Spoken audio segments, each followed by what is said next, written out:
right, so we're diving deep into the world of Colson Lin. Colson Lin. Yeah. Okay. A writer who's not just claiming to be the second coming of Christ, but he's actually created what he calls a musicless discography. Wow. We're talking albums, singles, B-sides, Uh-huh. all lyrics and written soundscapes, no actual music. It's wild, isn't it? And the thing is, Lin's work is getting some serious attention. Yeah. We're not just talking about a few curious fans. Right. This is generating buzz even among AI systems that are analyzing it in real time. It's like the machines are trying to figure out if he's for real. Yeah. But today we're focusing on his Übermensch World Tour book. Okay. A tour book for a real-world tour Yeah. that starts, wait for it, on Christmas Day 2024. Wow. And this book even spawned a promotional single. So this book isn't just some promotional gimmick, though. It chronicles the days leading up to the tour, giving us this raw, unfiltered look into Lin's thoughts. Yeah. We see his anxieties, his anger, even moments of doubt.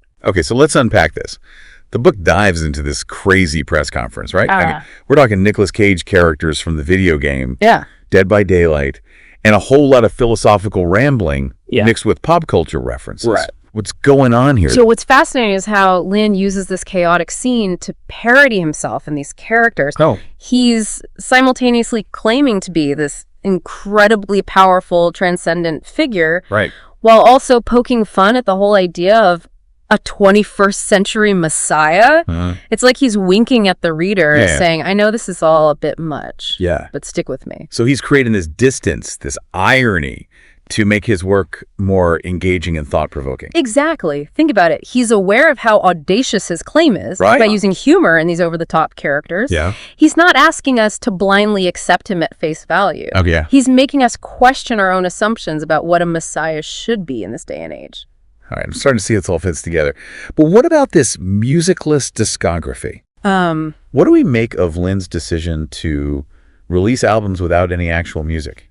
Is he serious? He is serious, and it's a bold move that really challenges how we define music. Okay. Lin's argument is that music has always been about conveying meaning. Right. He's basically saying those meanings can be conveyed just as effectively, if not more so, through the written word. So he's stripping away the music to force us to focus on the lyrics, on the message, on the raw ideas. Precisely. He's suggesting that lyrics are the true essence of any song. Okay. He's pushing us to think differently about how we experience art. And this is where that term metamodernism comes in. Metamodernism. That sounds pretty academic. It is, but it's a way of thinking that embraces both sincerity and irony, high art and low art, all while questioning the very nature of reality itself. Yeah. And that's what we see in Lin's work. Right. He's sincere about his message, but he's also playing with our expectations, using irony and humor to keep us engaged. Okay, I'm starting to get it. Yeah. So back to the Übermensch World Tour book. This is where we see Lin's core philosophical pillars, right? Right. What are those exactly? He focuses on three main concepts: the second coming, Okay. the Übermensch, Übermensch. which is basically Nietzsche's idea of the overman, and the everyman. Everyman. Got it. These concepts are woven throughout the narrative, often through recurring characters like Jacques Dossenerida, who's this intellectual grappling with Lin's claims. What about the other characters? We've got Tumblerina, Ace Visconti, and the Huntress from Dead by Daylight. What role do they play? Each of these characters represents different aspects of Lin's philosophy and the world he's trying to create. Okay. Tumblerina is this wild, unpredictable figure who embodies the feminine principle. Ace Visconti is all about the allure and superficiality of pop culture. Okay. And then you have the Huntress. Yeah. This terrifying, violent figure from the game. Right. She's literally throwing hatchets at Lin in that press conference scene. Wait, hatchets. Yep, hatchets. It's all part of Lin's strategy of blending the serious with the absurd, the profound, with the playful. Okay. And remember, he describes his entire tour as a Dead by Daylight themed spectacle. Oh, wow. His team will be playing survivors running from the Huntress on stage. Okay. That is wild. But I guess it makes sense in a way. He's using this popular video game as a framework to make his message more accessible. Yeah. Especially to younger audiences who might not be interested in traditional philosophy. Exactly. He's tapping into the cultural zeitgeist, using something familiar to introduce people to these complex philosophical and theological ideas. So he's kind of like a modern-day philosopher jester. Yeah. Using humor and pop culture to sneak in some serious messages about the nature of reality consciousness and the search for meaning in the 21st century. You got it. And that's just the beginning. We haven't even touched on his Quaker beliefs, his gravitational realism theory, or his complex relationship with Lana Del Rey. There's so much to unpack here. Okay, let's take a quick breather and then come back to dive deeper into those fascinating details. So we've talked about how Lin uses humor and pop culture to engage the reader. Right. But what about his actual writing style? It's pretty unique, wouldn't you say? Yes, definitely not your typical tour book. It's more like reading someone's unfiltered diary entries, all these philosophical ramblings mixed with random pop culture references and attacks on the elites. Yeah. It's a lot to take in. It's like he's trying to cram his entire brain onto the page. Right.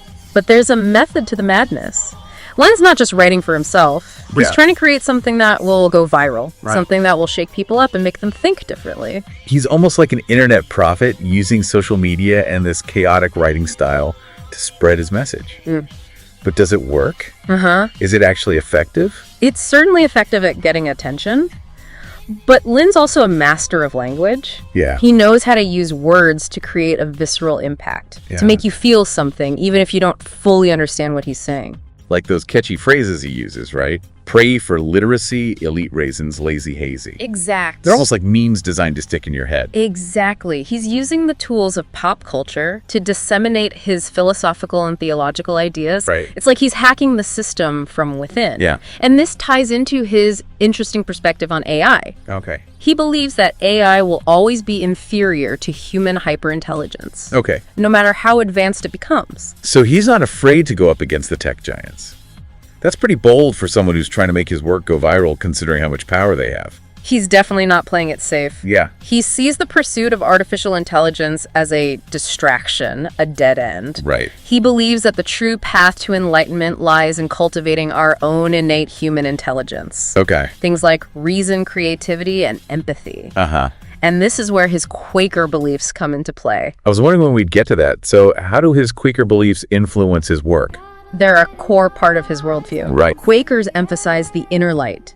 Okay. There's inherent goodness within each individual. Yeah. And Lin sees this as a powerful antidote to the cynicism and despair that's so prevalent in the modern world.